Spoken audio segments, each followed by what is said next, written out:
Burchett of Tennessee. Thank you, Mr. Chairman. And I guess you might discuss what really is going on in Iran. Y'all believe that this administration's weak policies have allowed Iran to come closer to developing a nuclear bomb? And I'm sorry if you have already answered these questions, but just act surprised and when I ask you these questions. So, anyone? Yes. In fact, there was a little bit of a timeline with respect. I would take umbrage with what Representative Connolly said about the effectiveness of even previous measures that this administration is trying to restore. If you look at the timeline of Iran's nuclear escalation, Iran went from incremental nuclear escalation overtly violating the JCPOA in 2019, but significantly began violating the JCPOA in late 2020. At the end of 2021, at the end of the Biden administration's first year in office, Iran gained, according to outside nuclear experts, irreversible nuclear knowledge, doing things it had never done before. One, enrichment of uranium to 60% purity, a threat Iran made a decade ago, but only felt comfortable acting on in 2021.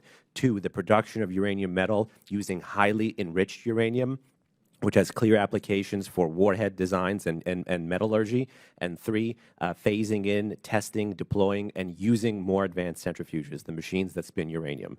So yes, quantitatively, qualitatively, it has grown under President Biden's watch. Is there any way we can inspect these nuclear facilities, honestly? I mean, it's just going to be one of these made-for-TV specials that they just drive around with the little UN blue hats on and everyone makes a mockery of it. Sir? The International Atomic Energy Agency's access to these facilities has been severely restricted. Cameras have been denied. Can you speak up a little bit? Cameras have been denied to the IAEA. Data from some cameras has been denied. At present, the International Atomic Energy Agency judges, and we should have confidence in that basic judgment, that it still understands the general capability of that program. But because of the erosion of its access, the time will likely soon come when the IAEA itself will be forced to say it is no longer certain that Iran's program has an entirely peaceful nature. And if I can add one more comment to quickly, colleagues' please. things. If Iran is permitted to keep 60% enrichment by the United States international community, which has no civilian application, have we not just agreed that Iran can have a military nuclear program? I agree with that. I also, I'm worried about the money, this so-called humanitarian aid, where it goes. I mean, are we going to trust somebody that we don't trust? Obviously, it's going to be used to oppress folks. Something else that needs to be, maybe it's been stated, but what's going to happen, the only way you're going to take this out once they get it is through a military strike.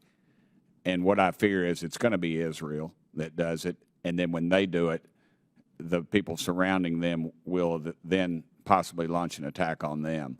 I don't know, how do you put the genie back in the bottle? Does anybody have any idea, other than regime change? Is there any other, we've decided to put instead of taking the gloves off, we put them back on dealing with these thugs, and I don't see the international community addressing this as it should. It should be sanctions. They've worked in the past, economic. I mean, if we're not going to send cruise missiles over there, then dadgummit, the only other thing we've got.